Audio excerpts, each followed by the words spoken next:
যে চক্রান্ত বিজেপির নেতারা করেছে, বীরভূমের মানুষ গত 2024 সালের লোকসভায় দুটো আসন থেকে যে ব্যবধানে তৃণমূলের প্রার্থীদের জিতিয়েছে, আপনারা প্রমাণ করেছেন যে বাংলা বিরোধীদের, ষড়যন্ত্রকারীদের, বিভেদকারী সৃষ্টিদের এই পবিত্র মাটিতে কোনো জায়গা নেই।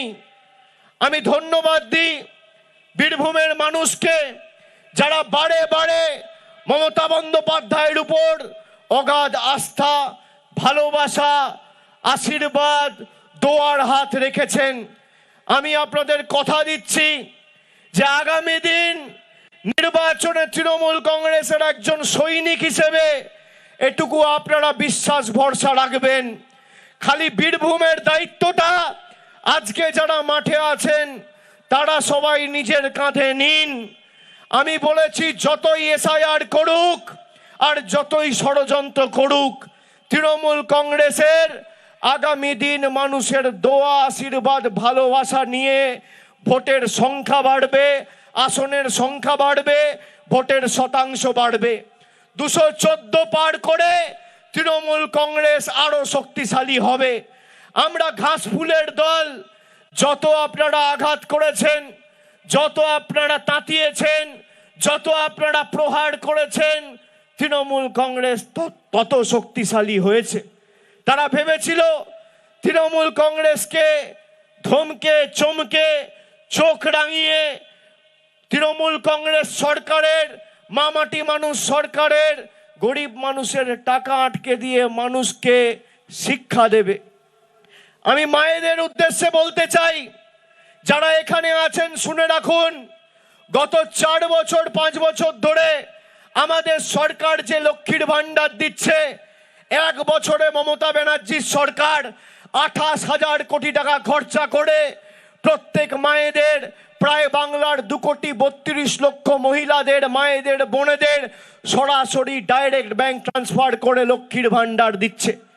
এই বিজেপি নেতারা 2024, 2023-এর পঞ্চায়েত, আজ থেকে 2 দিন আগে বিজেপির একজন রাজ্য কমিটির নেতা, নাম তার কালীপদ সেনগুপ্ত, সে বক্তব্য রাখতে গিয়ে বলছে যে আমি স্বামীগুলোকে বলবো যাদের বউরা লক্ষ্মীর ভান্ডার পাচ্ছে তাদেরকে বাড়িতে বন্দি করে রাখো। আপনারা সেই ভিডিও অনেকে দেখেছেন, শুনেছেন।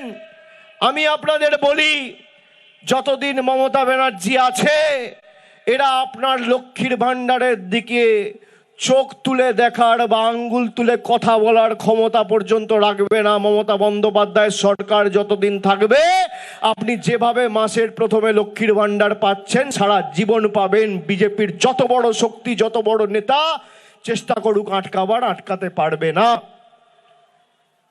মায়েরা বলুন হাত তুলে, লক্ষ্মীর ভান্ডার পাচ্ছেন কিনা? পাচ্ছেন কিনা? এই বিজেপি লক্ষ্মীর ভান্ডার আটকাতে চায়, এদেরকে যোগ্য জবাব দেবেন কিনা, উচিত শিক্ষা দেবেন কিনা? আমি আপনাদের রেকর্ডিংটা শোনাচ্ছি, বিজেপির নেতার কথা, আমার কথা নয়। আপনারা নিজে শুনুন। দুধ কা দুধ, পানি কা পানি, কে সত্যি কথা বলছে আর কে মিথ্যে কথা বলছে। বিজেপির রাজ্য কমিটির মেম্বার, সে ভাষণ দিয়ে বলছে যে লক্ষ্মীর ভান্ডার যারা পেয়েছে তাদেরকে বাড়িতে আটকে রাখতে হবে। শুনুন।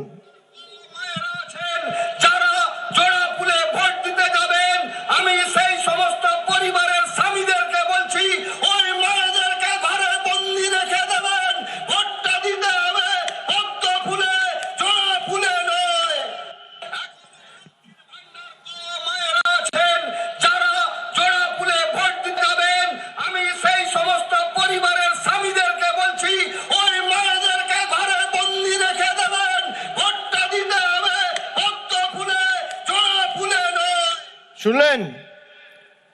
শুনলেন? এই বিজেপি আপনার লক্ষ্মীর ভান্ডার বন্ধ করতে চায়। 2021-এ হারার পর আজকে অবধি বাংলার বকেয়া পাওনা প্রায় 2 লক্ষ কোটি টাকা। বাংলার 2,74,00,000 জব কার্ড হোল্ডার, তাদের জীবন জীবিকা নির্ভর করে 100 দিনের কাজের উপর, তাদের টাকা বন্ধ।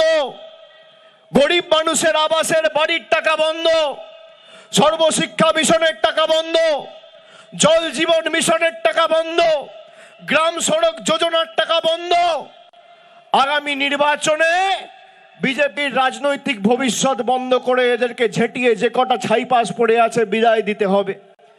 এসআইআর করে যারা আপনাকে কষ্ট দিয়ে, মানসিক শারীরিক অত্যাচার করে, গরিব মানুষ, বয়োজ্যেষ্ঠ প্রবীণ নাগরিকদের হিয়ারিং এ ডেকে পাঠাচ্ছে, বীরভূম তার বিরুদ্ধে জবাব দেবে কি জবাব দেবে না?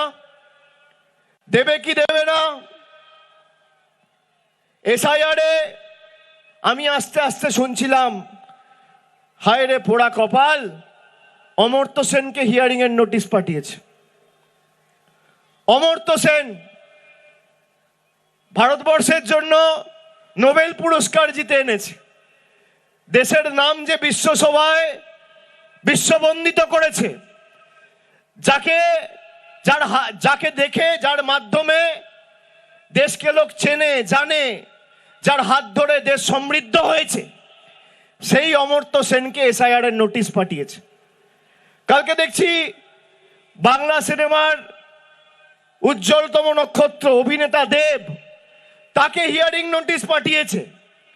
মোহাম্মদ শামি, যে ওয়ার্ল্ড কাপে খেলে দেশের জন্য বিশ্বকাপ জিতেছে, তাকে এসআইআর এর নোটিশ পাঠিয়েছে। নোটিশ পাঠিয়ে আনম্যাপ করে দেওয়ার চক্রান্ত।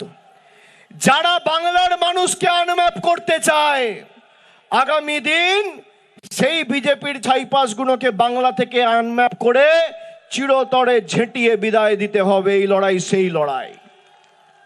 বিজেপির নেতাগুলো, বিশেষ করে বীরভূম জেলায় যে নেতারা রয়েছে, ধ্রুব সাহা চিটফান্ড কেসে অভিযুক্ত, যত কম বলা যায় তত ভালো।